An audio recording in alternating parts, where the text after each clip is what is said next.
Bonjour et bienvenue dans Tolobe la vie. Un grand merci Nabino Nyoso Oyo Bolanda Kabiso. Vraiment, tosa reconnaissant envers Bino. Vous informer, c'est notre souci majeur dans Tolobaka. Conformer nos soucis à niveau Zakanango. Là, je dis un grand merci à Alvaro Manza, le prince de la paix, à Fribourg. Un grand merci à Washington, le grand pays, à Munich, en Allemagne. Grâce à Bangonde, vraiment, Bozouaka, Babilo, Konabiso, tout ça là. Merci encore à Gianni Makengo, papa, na Lumière. Merci. Lelo Nazana, moko ya combattant, Aziko Force. Na yeto meka kusolo là parce que boyebi information ça qui bakendeki na église ya Mukuna ba image to l'accepter ba image malgré qualité za mon numéro on a quand même tout ça moins fort bozo quand même idée alors bakende kusala nini to yeba parce que il y a bima qui contenait le moins gaillard kendaki na to yeba pourquoi bakendaki kuna et puis bakende kusala nini force boni malamu mugen donc na personne de kumpa ya kulunzambe akumisi fumu na biso ntwadisi kimbangu akumisi mama qui vita ndona donc biso bamvulozi bana bilaka donc to pesi matondo mingi na bansetre na biso banzambe na biso ko ya Congo voilà. L'église, il y a évêque Mukuna, Pascal, vous avez ça. L'église à Mukuna, évêque te au pesa ba grade belé à Mukungo bébé, comme vous kufa du colo ba titre belé évêque banini tout ça.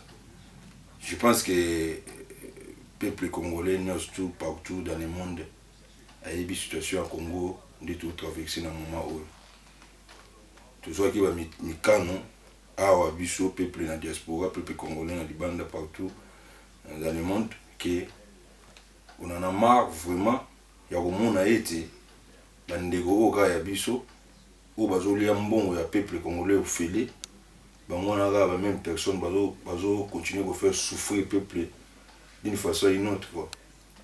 Côté politique, côté binzambi, côté musique bazo ko endormir peuple et puis bazo détruire peuple même peuple ma propre moyen na moko donc va faire subir peuple la souffrance moko extrême oyo au kutu baza même pas na souci au kanisaki ba to ba yaka pa na bango ba yaka kokumisa bango na son baza ba foi na bango moko propre donc tout ça qui décision na diaspora que non à partir du 7 janvier de cette année, plus question, il y a plus question à l'église de réveil. Déjà, tu as la démarche déjà. La plupart des églises, surtout, ils ont des églises où ils ont un entrepôt. Donc, ça, on a quelque chose sorte comme association quoi. Sur l'andeli la plupart il y a l'église donc sans kolobake na côté le te bango tout bazana ba papier ba association ba misu ba association batama boma misu ba association ya sida ba misu ba association ya ba nini ya ba vive donc la commission on n'a pas l'état a ébi des associations un modèle wana mais bango ba memelo na système d'église yango da to bandé ba démarche déjà na niveau ya préfecture ya Paris donc na mbongo bango bazo réserve lokola ba falsifier ba be ngoni ni ba blanchissement d'argent quoi blanchissement d'argent donc o bazo sala na parce que bazo zo mbongo bazo ta maboko a peuple congolais zo kendira on va aller dans le malin peut venir des démarches ma pétition si tout ça là ils allaient déjà sur les démarches on va dire on est là pour l'église à Mukuna non démarche ça pour l'église nous surtout Mukuna zo mérité kanda ya peuple congolais Déjà, je vais aller plus loin. Où est-ce qu'ils ont dit que la biso. C'est tout côté quand on a muzindo parce que au bomba pe amour boye, tu peux ça peut faveur pas satana.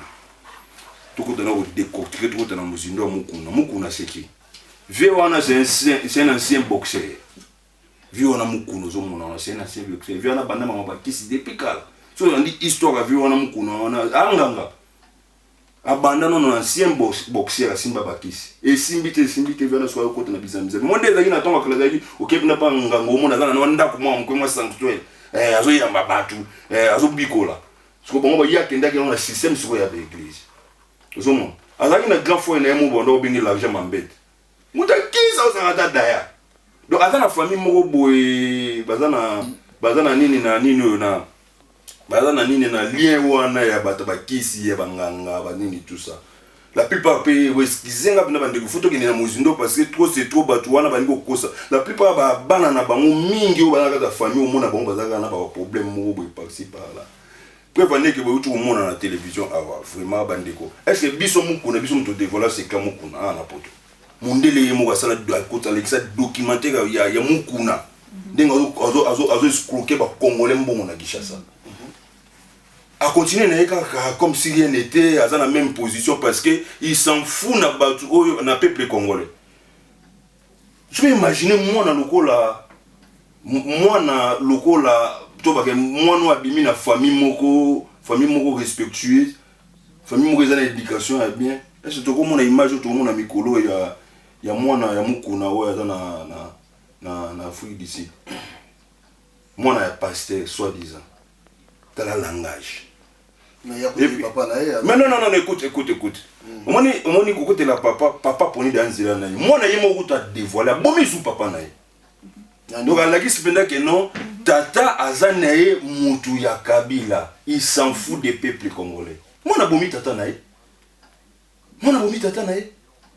Est-ce que yebi que moi na wana ndenge moi na wana moi si wana.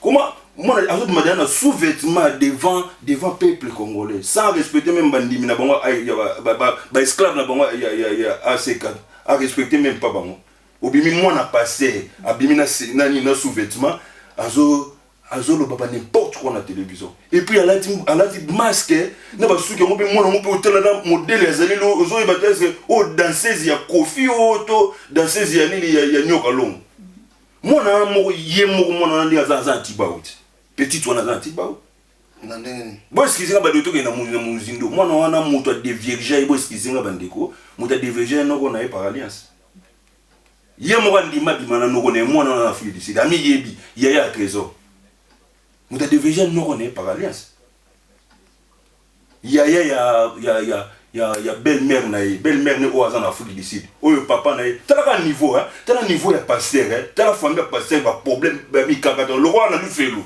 Donc, famille pasteur ou bien pasteur sur mukuna, ba problème on dirait na nous felo. Donc ça dit quoi? Yé kutu moi si naye. Na 2011 kim sa famille na Afrique du Sud. Pourquoi? Akim sa famille na Afrique du Sud. Pour la makambo élection na Kenya. Moi si naye o azana Afrique du Sud wana.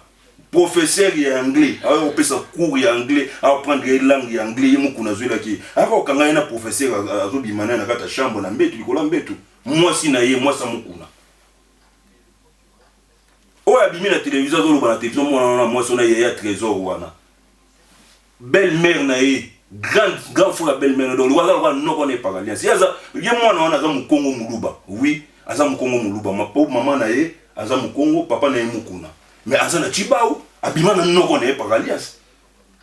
Antuni bino question le est-ce que bino blaso Kabila bengi ati mo yo boya. Pour père ne va tiala azwanga yesu. Mais tata na bango azana makila wana, papa na ngana mutaba auti na ba galaxy normal. Papa na za makila wana mutino to benga mindingo wana ta. Et puis combien de bons circuler na kata Europa boye Kabila ko ko ba de ti de lo combien zo continuer. Tata na za na makila wana, za makila ya famille na bango. Ya ba traître. Yana zalaka trésor, tu vas bêtise na ça na poto. Aso ba biso to vivre na HLM, yana za na adresse ça. Et il passe à renouveler mon canana. Aya poto on yaza na Afrique du Sud. Pourquoi on a accès à ça té? Aya poto on va moi ba vivre na poto. Biso vivre na galère té. Biso to vivre ka, il faut un état d'esprit dit. Il faut un état d'esprit ébélé. Tu vas la galette, hein. Tout moi il a relié ça transport au filet, tout ça normal dans la mboka mon pays, il faut na HLM, c'est normal na ressources mandat on na pour la famille na Congo na mboka langa. Et puis combien de bana ba pa na Congo. O baza na poto la plupart.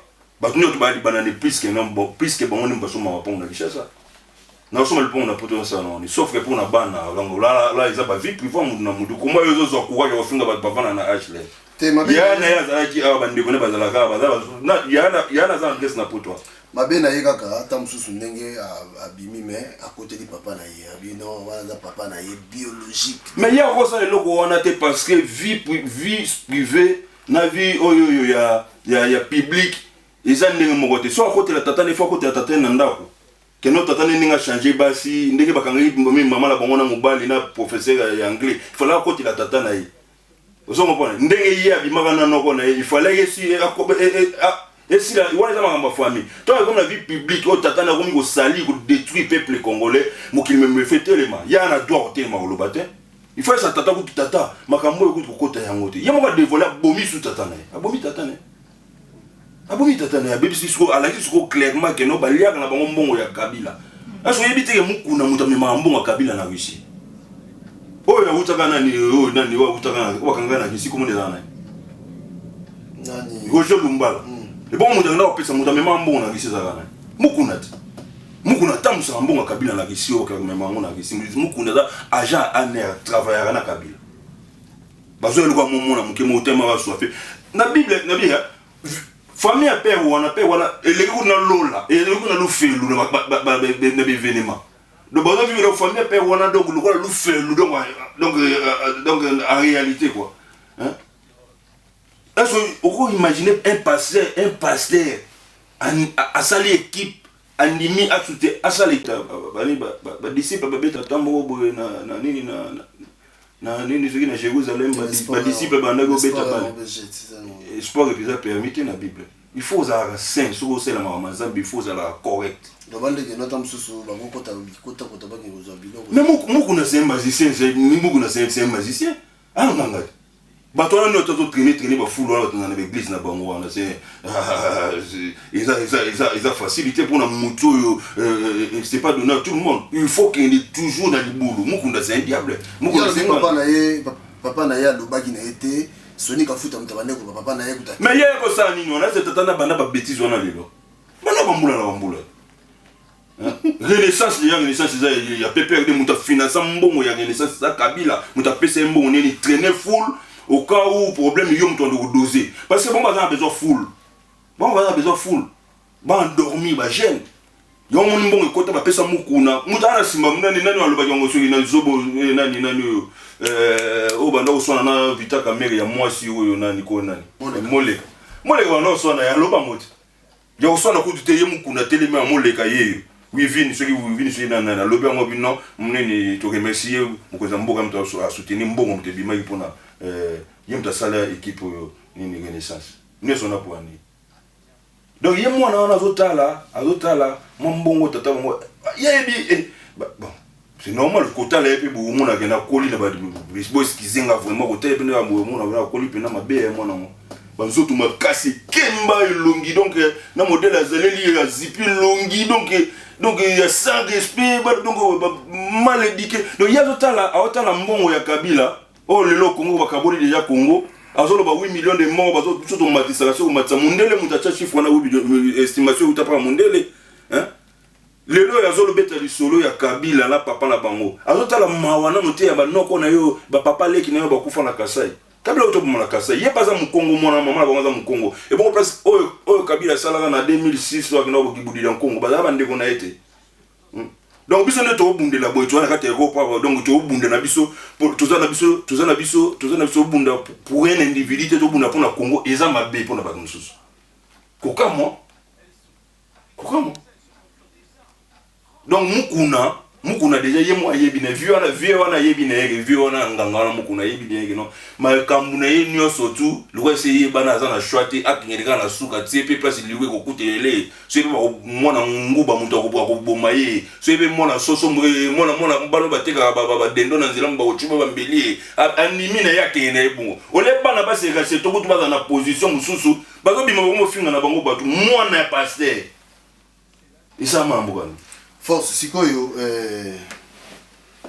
boyebisi bapasteur nyonso nini oyo bazolanda biso parce que na minute oyo bosi bozwi déjà bamikano mpona baeglise mpona bapasteur sikoyo oyebisi bapasteur nini déjà parce que bango nde mpena nde mutu baye mpena na système ya lala dorimi fasola sido na moment oyo toloba tozwaki temps totikela bango temps bakochange bazwi temps ebele bachange te tozoyesa bango bazalaka na position na bango wana bachange te bakonye osoutenir Kabila mais à ce qui concerne déjà bayaka na bango mpe sukoto te na Europe donc à ce qui concerne makambo baeglise nyonso bamizami nyonso to eza awa na Europe awa donc tozwi déjà mikano déjà donc les anneaux entrepôt association les autres cameraman donc tout kende place où nous tout kende oui permet de tout kende bah on nous a besoin sur l'église dans chaque dimanche biso ça déjà na ba